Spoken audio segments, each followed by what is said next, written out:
O bombardeio de Dresden, na Alemanha, é um dos eventos mais controversos da Segunda Guerra Mundial e é um símbolo nítido da devastação causada pela guerra aérea. Em fevereiro de 1945, esta cidade outrora pitoresca, conhecida como em Florença do Elba e pela sua arquitetura e arte deslumbrantes, tornou-se alvo de um ataque aéreo aliado, e o seu destino durante os meses finais do conflito deixou uma marca indelével no país. À medida que a Segunda Guerra Mundial avançava, a importância estratégica de Dresden tornou-se cada vez mais significativa.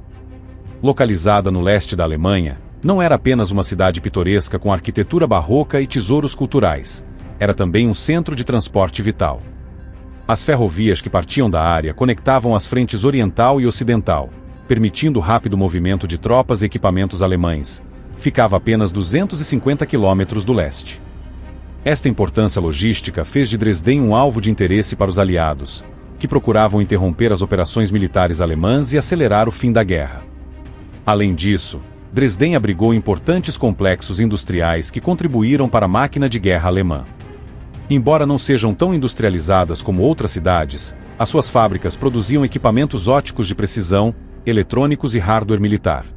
A infraestrutura de Dresden apoiou os esforços de guerra alemães de forma sutil, mas crítica.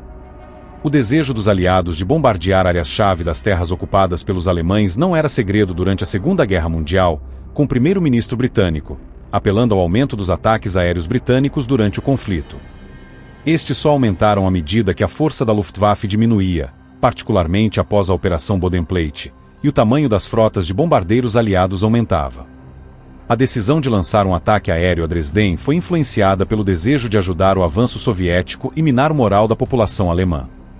A cidade inchou com centenas de milhares de refugiados que fugiam do avanço do Exército Vermelho na Silésia, aumentando a complexidade da situação.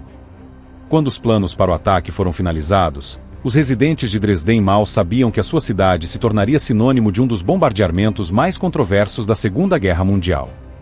Quando o bombardeamento de Dresden começou, a cidade foi rapidamente engolida por um inferno que marcou a sua paisagem e história. Começando por volta das 22 horas da noite de 13 de fevereiro de 1945, os britânicos enviaram 800 bombardeiros, liderados por desbravadores lançando sinalizadores, para atacar a cidade, que lançou 2.700 toneladas de incendiários e explosivos sobre a cidade alemã. Embora houvesse esperanças de que o ataque aéreo começasse mais cedo, o mau tempo impediu a ação diurna. A quantidade de munições lançadas de cima criou uma enorme tempestade de fogo, um fenômeno que ocorre quando os incêndios se tornam tão extensos que criam seu próprio sistema climático.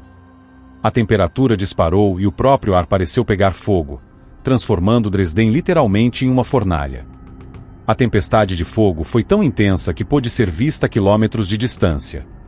No dia seguinte, a 8ª Força Aérea, sob o comando das Forças Aéreas do Exército dos Estados Unidos, lançou mais 400 toneladas de bombas dos Boeing B-17, com o assalto chegando ao fim em 15 de fevereiro, após quase 4.000 toneladas de munições.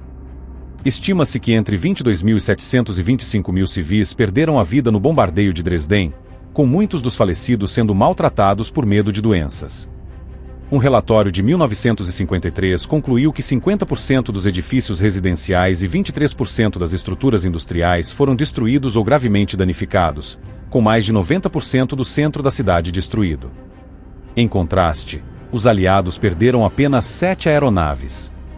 Os americanos viram um destruído, enquanto os britânicos experimentaram 6, 3 dos quais foram o resultado de terem atingido uns aos outros com as suas próprias bombas. Na sequência do bombardeamento aliado, o centro histórico de Dresden estava em ruínas, com monumentos como o Zinger, a Ópera Semper e a Catedral gravemente danificados ou destruídos. O ataque aéreo dizimou a infraestrutura da cidade, deixando sobreviventes em meio a uma paisagem de cinzas e escombros. O impacto foi sentido não apenas na perda imediata de vidas e na destruição de propriedades, mas também nas feridas profundas que infligiu ao coração cultural de Dresden. O bombardeamento de Dresden está há muito tempo envolvido em controvérsias, suscitando debates que questionam a necessidade e a moralidade do ataque aéreo. Os críticos argumentam que a cidade tinha valor estratégico limitado, sugerindo que o ataque foi excessivo e até mesmo um crime de guerra. Apontam para sua reputação como marco cultural, em vez de uma potência industrial, e para o elevado número de vítimas civis como prova de que o que ocorreu não foi justificado pela necessidade militar. O regime alemão usou este ponto como propaganda, argumentando que Dresden não era o lar de nada que ajudasse o esforço de guerra e alegando que mais de 200 mil civis tinham sido mortos sem sentido. Esta controvérsia é alimentada por estimativas variadas de baixas e pelo fato da Segunda Guerra Mundial estar chegando ao fim após as altas perdas alemãs durante a Batalha do Bulge, levando alguns a acreditar que o bombardeio foi mais uma declaração política ou um ato de retribuição, em vez do que um movimento estratégico. Do outro lado do debate, os defensores enfatizam o papel da cidade na logística militar alemã, incluindo as redes de transporte e comunicação críticas para o esforço de guerra. Argumentam que Dresden era um alvo militar legítimo, o que significa que qualquer inacção teria prejudicado a próxima ofensiva soviética. Além disso, afirmam que o ataque acelerou o fim da guerra, salvando vidas que teriam sido perdidas num conflito prolongado. Após o bombardeio de Dresden, a cidade ficou em ruínas. As consequências imediatas foram marcadas por uma impressionante perda de vidas e pelo imenso desafio de dar resposta às necessidades humanitárias dos sobreviventes. No entanto, no meio da devastação, o espírito dos cidadãos de Dresden brilhou quando embarcaram na árdua jornada de reconstrução da sua amada cidade. Os esforços de reconstrução começaram logo após o fim da Segunda Guerra Mundial, com a proposta inicial de que toda a cidade fosse demolida e reconstruída do zero. Isso não agradou aos moradores locais, que assumiram a liderança na remoção de escombros e na recuperação do que puderam dos destroços. A prioridade foi criar espaços habitáveis e restaurar serviços essenciais. Nas décadas seguintes, Dresden passou por uma transformação, com cuidado de reconstruir marcos históricos como a Frauenkirche e a Ópera Semper.